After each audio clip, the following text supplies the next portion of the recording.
The topic that I wanted to touch on this week is the one of whether or not am I good enough?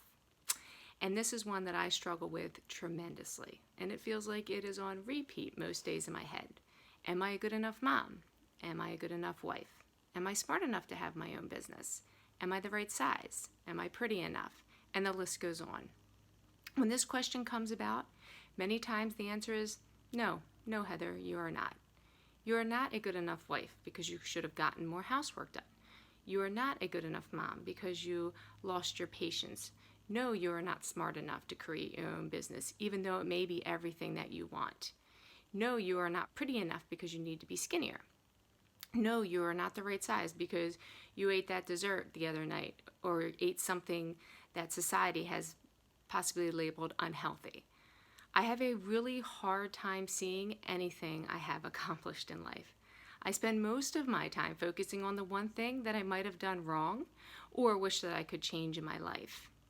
So my question to you is, has this question ever came about in your head?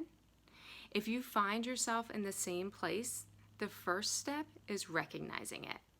Once you recognize it and you can see only the negative in these situations, the second step is to write it down. For example, I was not a good enough mom because I was in a rush this morning and I didn't take the time to read the book that I was asked to.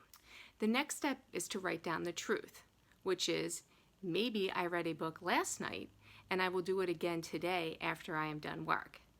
Then you can begin to focus on the positive versus the negative. This, like I said, is really hard to do, but it is one way of beginning to see what it is that you have accomplished and allowing yourself the peace and the freedom to focus on the next thing that you want to do. At times, we all feel like we are not enough.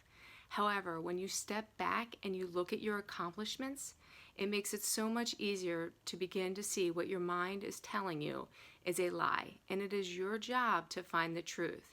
And the truth is what will set us free. So take some time this week, dig deep, and see if you tell yourself you are not good enough. If you do, maybe it's time to find out the truth. I would love the opportunity to coach you and help you navigate through the lies so that you can once again love the life you live. Until next week, be well.